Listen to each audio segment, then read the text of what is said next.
Hi പ്രിയമുള്ള സുഹൃത്തുക്കളെ, ഇന്ത്യയുടെ ചരിത്രം വളച്ചൊടിക്കപ്പെട്ട് പഠിക്കാൻ ഏറ്റവും കൂടുതൽ വിധിക്കപ്പെട്ട ആളുകളാണ് നമ്മൾ മലയാളികൾ. ഒരുപക്ഷെ ഇന്ത്യയുടെ എല്ലാ സംസ്ഥാനങ്ങളിലും ഇതേപോലെ തന്നെ വളച്ചൊടിക്കപ്പെട്ട എമ്പാടും ചരിത്രങ്ങളുണ്ട്. ഇന്ന് സോഷ്യൽ മീഡിയയുടെ പവർ കൊണ്ട് മാത്രം നമ്മൾ ആ യഥാർത്ഥ ചരിത്രം എന്താണ് എന്ന് പഠിക്കുന്നു, മനസ്സിലാക്കുന്നു.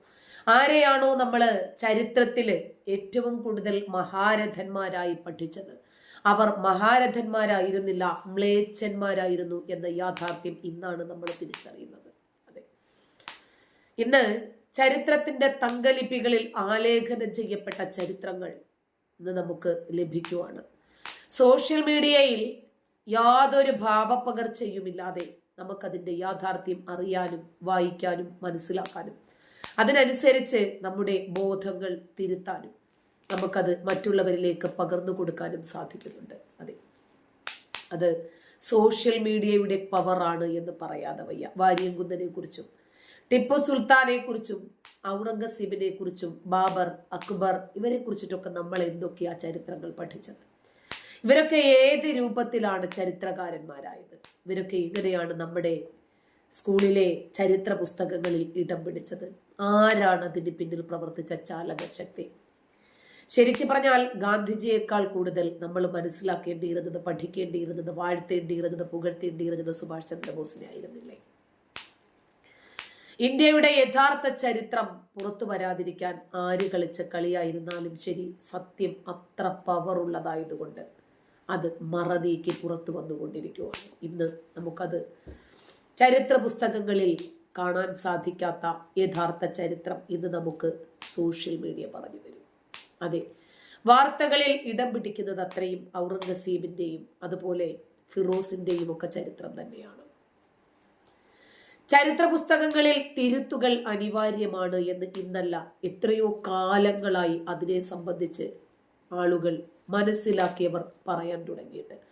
ചരിത്രത്തിൽ ഇടം പിടിച്ചിരിക്കുന്ന ആളുകളൊന്നും ശരിക്കും പറഞ്ഞാൽ ഈ രാജ്യത്തിന് വേണ്ടി ഒന്നും ചെയ്തവരല്ല. തന്നെയുമല്ല, ഒരു പ്രത്യേക മതവിഭാഗത്തെ വളർത്തിയെടുക്കുന്നതിന് വേണ്ടി അഹോരാത്രം പ്രയത്നിച്ചവരുമാണ് എന്ന യാഥാർത്ഥ്യം അറിയുന്നവർക്കറിയാം.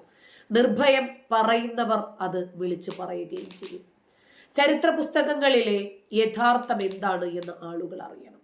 ചരിത്ര പുസ്തകങ്ങളിൽ ഇന്ന് എഴുതപ്പെട്ടിരിക്കുന്ന നുണക്കഥകളൊക്കെ വലിച്ചു വാരി ചവറ്റുകുട്ടയിലേക്ക് എറിഞ്ഞിട്ട് ശരിയായ ചരിത്രം എന്താണ് എന്ന് നമ്മുടെ കുട്ടികളെ, ഇനിയും വരുന്ന തലമുറയെങ്കിലും ചതിക്കാതെ, നുണ പറഞ്ഞു പറ്റിക്കാതെ യഥാർത്ഥത്തിൽ ഈ രാജ്യത്തെ ഇന്ത്യ മഹാരാജ്യമാക്കി മാറ്റിയ മഹാരഥന്മാരായ ആളുകളുടെ പേരുകൾ, അവർ ചെയ്ത സേവനങ്ങൾ കുട്ടികൾ പഠിക്കട്ടെ. ഇപ്പോൾ ഈ ആവശ്യവുമായി വന്നിരിക്കുകയാണ് നടൻ അക്ഷയ് കുമാർ. അക്ബറിന്റെയും ഔറംഗസീബിന്റെയും ഒക്കെ കഥകൾ പറയുന്ന ചരിത്ര പുസ്തകങ്ങൾ നമ്മുടെ സ്വന്തം നായകന്മാരെ പരാമർശിക്കാതെ പോകുന്നു എന്നതാണ് ഏറ്റവും കൂടുതലായി അക്ഷയ് കുമാർ ഉയർത്തുന്ന ഒരു വിമർശനം. അതെ, ജഹാംഗീറിനെ കുറിച്ചും ബാബറിനെ കുറിച്ചും ഔറംഗസീബിനെ കുറിച്ചും അക്ബറിനെ കുറിച്ചും ഒക്കെ നമ്മൾ നമ്മുടെ ചരിത്ര പുസ്തകങ്ങളിൽ പഠിച്ചു. ശരിക്കും പറഞ്ഞാൽ ഇവരുടെയൊക്കെ യഥാർത്ഥ ചിത്രം തന്നെയായിരുന്നു ടിപ്പു സുൽത്താന്റെ ആ കാണുന്ന ചിത്രം തന്നെയാണോ യഥാർത്ഥ ടിപ്പു സുൽത്താൻ? അല്ല എന്നാണ് മേജർ രവിയെ പോലെയുള്ള ആളുകൾ അയാളുടെ യഥാർത്ഥ ചിത്രം പുറത്തുവിട്ടിട്ട് പറഞ്ഞത്. എന്തിനായിരുന്നു നമ്മളെ അങ്ങനെ ചില കള്ളക്കഥകൾ ഇവർ പഠിപ്പിച്ചത്?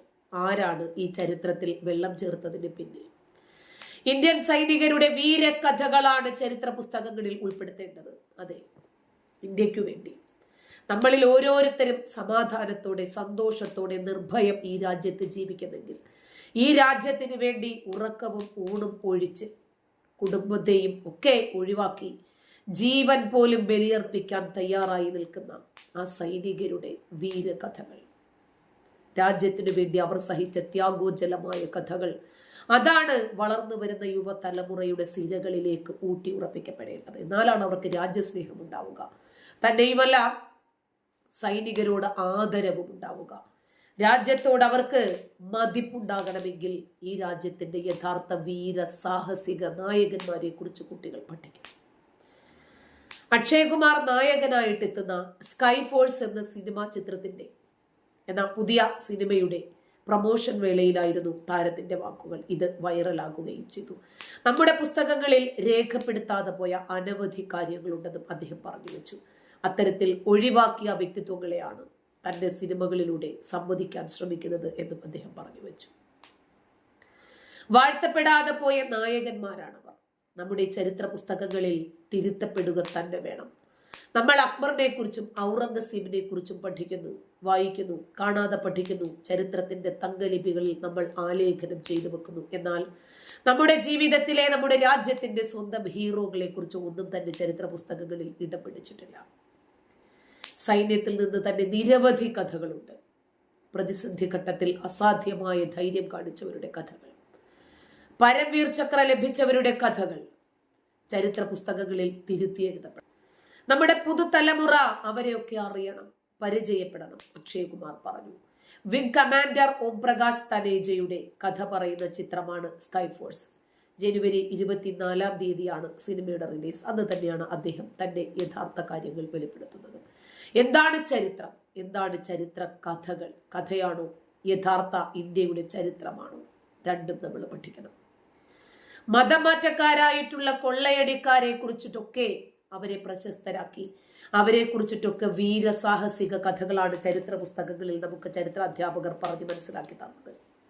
ഒരു കാലത്ത് ഈ രാജ്യത്തെ മുച്ചൂടും മതവൽക്കരിക്കാൻ ശ്രമിച്ചവർ, കൊള്ളയടിക്കാൻ ശ്രമിച്ചവർ, അവരൊക്കെ നമ്മുടെ പാഠപുസ്തകങ്ങളിലെ വീരനായകന്മാരാകുമ്പോൾ ഈ രാജ്യത്തിന് വേണ്ടി ജീവൻ സമർപ്പിച്ച ത്യാഗവര്യന്മാരെ കുറിച്ച്, സ്വാതന്ത്ര്യ സമര സേനാനികളെ കുറിച്ച്, ഈ രാജ്യത്തിന്റെ വീരനായകന്മാരായിരിക്കുന്ന ആർമിയെ കുറിച്ചിട്ട് ആര് പറയും? എവിടെ പറയും?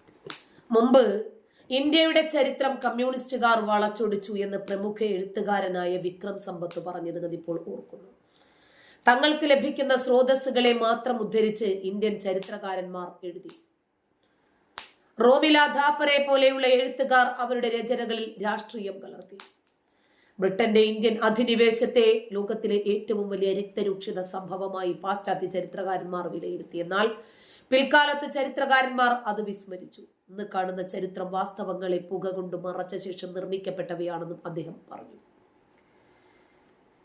CPM-ഉം കോൺഗ്രസും ഹിന്ദുത്വ രാഷ്ട്രീയത്തിനെ വോട്ട് ബാങ്കിനായി ഉപയോഗിക്കുന്നു എന്നാണ് ഹരി എസ് കർത്ത ആ സെമിനാറിൽ പറഞ്ഞത്. ലോകത്തിന്നും നിലനിൽക്കുന്ന മനുഷ്യാവകാശം ഭാരതം സംഭാവന നൽകിയതാണെന്ന് TG മോഹൻദാസും പറഞ്ഞു. ഇതിനെ സംബന്ധിച്ച് പല ആളുകളുടെയും പ്രസ്താവനകൾ ഇന്ന് സമൂഹ മാധ്യമങ്ങളിൽ വൈറലാകുകയാണ്. ഇന്ത്യയുടെ ചരിത്രം തമിഴ്നാട്ടിൽ നിന്നും തുടങ്ങണമെന്നാണ് മുഖ്യമന്ത്രി MK സ്റ്റാലിൻ പറഞ്ഞത്. തമിഴ്നാട്ടിൽ ഇരുമ്പ് യുഗത്തിന്റെ തുടക്കത്തെ കുറിച്ചിട്ടുള്ള പുസ്തകമായ ഇരുമ്പിൻ തോന്മൈ എന്ന പുസ്തകത്തിന്റെ പ്രകാശന ചടങ്ങിലാണ് സ്റ്റാലിന്റെ പ്രഖ്യാപനം. ഇന്ത്യയുടെ പഴക്കമേറിയ ഇരുമ്പ് യുഗ വാസസ്ഥലം തമിഴ്നാട്ടിലാണെന്നും 5300 വർഷങ്ങൾക്ക് മുമ്പ് തമിഴ്നാട്ടിൽ ഇരുമ്പ് യുഗം തുടങ്ങിയെന്നും MK സ്റ്റാലിൻ പറഞ്ഞു. കാർബൺ ഡേറ്റിംഗിന്റെ പിൻബലത്തിലാണ് സ്റ്റാലിന്റെ പ്രഖ്യാപനം. ഗവേഷണത്തിന്റെ അടിസ്ഥാനത്തിൽ ഇരുമ്പ് യുഗത്തിന്റെ ആരംഭം BC 4000 മാറ്റിയെന്നും പൂനെയിലെയും അഹമ്മദാബാദിലെയും പ്രമുഖ ഗവേഷണ കേന്ദ്രങ്ങളിലേക്കും ഫ്ലോറിഡയിലെ പ്രശസ്തമായ ഗവേഷണ കേന്ദ്രത്തിലേക്കും മാതൃകകൾ അയച്ചെന്നും സ്റ്റാലിൻ പറഞ്ഞു. 5300 വർഷങ്ങൾക്ക് മുമ്പ് തമിഴ്നാട്ടിൽ ഉരുകുന്ന ഇരുമ്പ് കണ്ടുപിടിച്ചെന്നും തമിഴ്നാട് സർക്കാരിന്റെ കണ്ടെത്തലുകൾ ഗവേഷകർക്ക് അയച്ചു കൊടുത്തെന്നും അവർ സർക്കാരിന്റെ ശ്രമങ്ങളെ അഭിനന്ദിച്ചുവെന്നും സ്റ്റാലിൻ പറഞ്ഞു. ഇന്ത്യയുടെ ചരിത്രത്തിൽ ഈ ചരിത്രം നിർണായകമാണെന്നും ഇന്ത്യയുടെ ചരിത്രം തമിഴ്നാട്ടിൽ നിന്ന് എഴുതപ്പെടുമെന്നും താൻ നിസ്സാരമായി നിരന്തരമായി പറഞ്ഞുകൊണ്ടേയിരിക്കുന്നെന്നും സ്റ്റാലിൻ പറഞ്ഞു. പ്രാചീന സാങ്കേതിക വികാസങ്ങൾ പഠിക്കുന്ന ഗവേഷകർക്ക് പ്രോത്സാഹനമാകുന്ന കാര്യമാണിതെന്നും ഗവേഷണം തുടരണമെന്നുമാണ് മന്ത്രി തങ്കം തെന്നരസു ഉദ്യോഗസ്ഥരോടൊക്കെ അഭ്യർത്ഥിച്ചത്. അത് ശരിയായ ഇന്ത്യയുടെ ചരിത്രം എന്താണ് എന്ന് എവിടെ നിന്നാണെങ്കിലും വേണ്ടില്ല പഠിച്ചു തുടങ്ങുക തന്നെ വേണം. നന്ദി.